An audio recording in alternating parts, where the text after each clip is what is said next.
2025 সালের জুনে ব্যাংকের বাইরে মুদ্রার পরিমাণ ছিল 2,96,000 কোটি টাকা। অক্টোবরে তা কমে দাঁড়ায় 2,70,000 কোটিতে। অর্থাৎ বালিশের নিচ থেকে মানুষ এখন টাকা বের করে রাখছেন ব্যাংকে। পুঁজিবাজারের অস্থিরতায় আর ট্রেজারি বন্ডে মুনাফার হার আগের তুলনায় কমেছে।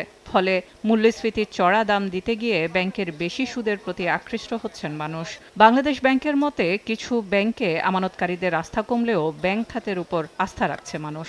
বিগত কোয়ার্টারের সাথে পরবর্তী কোয়ার্টার কম্পেয়ার করে ব্যাংকের ডিপোজিটের পরিমাণ 10% গ্রোথ দেখা গিয়েছে।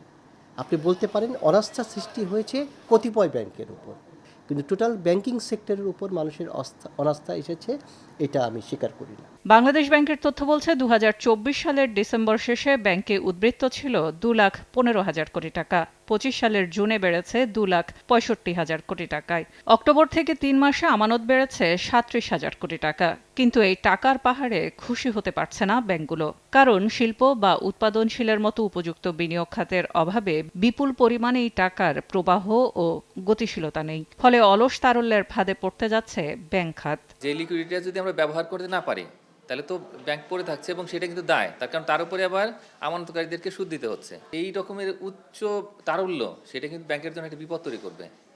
সুতরাং এই অবস্থায় আমাদের আসলে এই যে মুদ্রানীতি যেটা আসছে, তো সেটাকে নমনীয় হতে হবে এবং এটা যদি না হয় তাহলে সেই ক্ষেত্রে কিন্তু বিনিয়োগের চাহিদা যদি না বাড়াতে পারি আমরা, তাহলে তখন এই অর্থনীতির জন্য সেটা বিপদ ডেকে আনবে এবং একই সঙ্গে ব্যাংকও কিন্তু অনেকটা মুখ থুবড়ে পড়বে। সুতরাং এই অবস্থায় আমি মনে করি যে বাংলাদেশ খুব একটা ক্রিটিক্যাল জাংচারে আছে এবং ব্যাংকিং খাতের জন্য কিন্তু এটা অশনি সংকেত হয়ে আসতে পারে। বাংলাদেশ ব্যাংকের হালনাগাদ তথ্য অনুযায়ী অর্থবছরের শুরু থেকেই বেসরকারি খাতে ঋণ প্রবৃদ্ধি 7%-এর নিচে।